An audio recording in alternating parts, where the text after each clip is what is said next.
Hello everyone, welcome to my YouTube channel geography group. आज हम बात करेंगे आपके मैथ्स के फोकस सिलेबस की।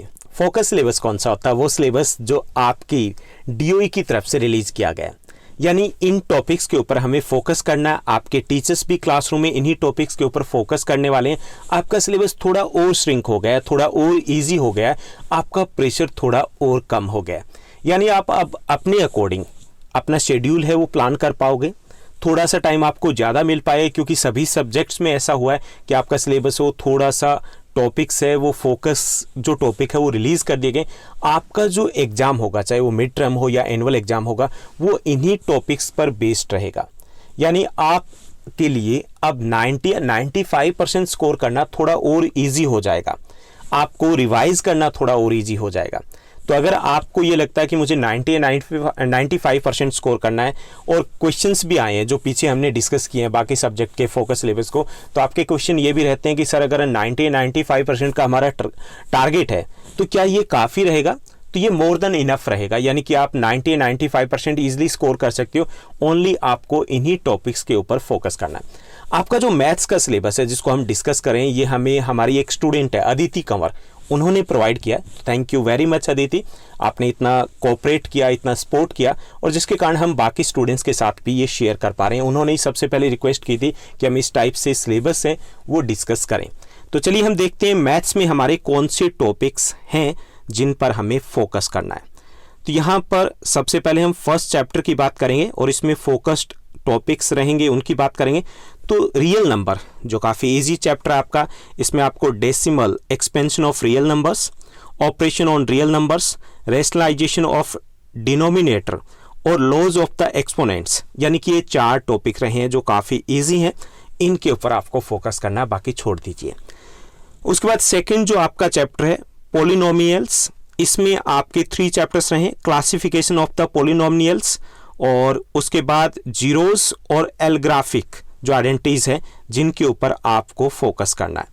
थर्ड जो आपका चैप्टर रहेगा कोऑर्डिनेट ज्योमेट्री में, उसमें आपके 2 टॉपिक्स रहेंगे ओनली। और फोर्थ जो आपका है लाइनियर इक्वेशन इन 2 वेरिएबल्स, इसमें भी आपके 3 टॉपिक्स हैं जिनके ऊपर आपको फोकस करना है, यानी कि standard form, solution of the linear और प्लॉटिंग ऑफ ग्राफ। ये तो आपके टॉपिक्स रहेंगे। बाकी चैप्टर में जो टॉपिक्स दिए गए हैं वहाँ पर आपको बिल्कुल भी अपनी एनर्जी को वेस्टेज नहीं करना है। फिफ्थ जो आपका चैप्टर आपके सिलेबस में नहीं है। सिक्स्थ जो आपका चैप्टर दिया गया है वो है लाइन्स एंड एंगल्स। लाइन्स और एंगल्स में आपको करना है ओनली बेसिक टर्म्स और डेफिनेशंस, जो आपके लिए बहुत इंपॉर्टेंट रहने वाला है शॉर्ट आंसर और very short answer type questions में।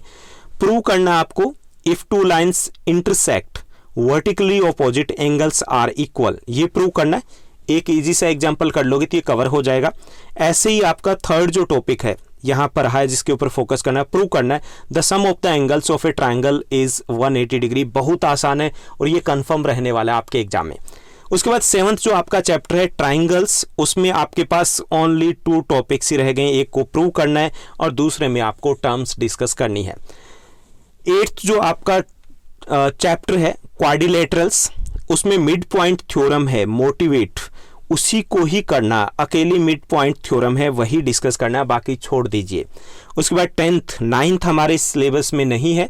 10th जो आपका चैप्टर है सर्कल्स, उसमें फर्स्ट जो आपका टॉपिक है प्रूव करना है equal codes of a circle subtend equal angles at the centre of and motivate it's converse, ये आपको प्रूव करना है और 2 और आपके टॉपिक रह जाते हैं। उसके बाद 11th जो आपका चैप्टर है, 11th चैप्टर में भी आपके टॉपिक्स काफ़ी सारे कम हो गए हैं, 4 टॉपिक्स ओनली रहे हैं, तो उनको आपको डिस्कस करना है। ओके, तो ये आपके टॉपिक्स रहेंगे 11th चैप्टर में से, जिनको आप नोट कर सकते हो, यहाँ से स्क्रीनशॉट ले लीजिए।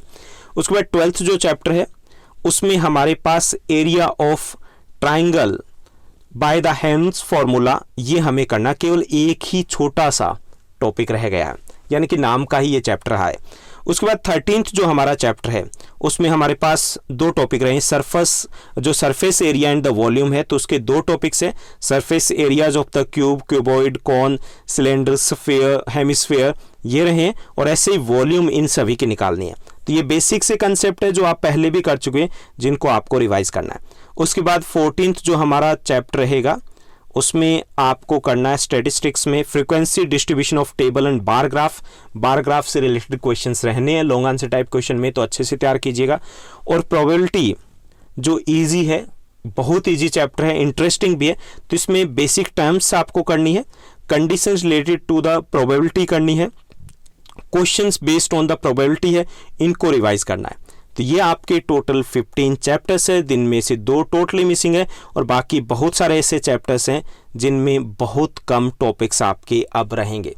तो फिर भी आपके कोई डाउट्स रहते हैं, कुछ समझ में नहीं आया, क्वेश्चंस आपके हैं, तो आप कमेंट कर सकते हो, हमारे टेलीग्राम को ज्वाइन कर सकते हो और आपको सभी सब्जेक्ट के ये जो चैप्टर्स हैं, जो आपका फोकस सिलेबस है, वो जल्द ही टेलीग्राम के ऊपर प्रोवाइड करवा दिया जाएगा। तो आज के लिए बस इतना ही। Thank you, bye bye, have a nice day.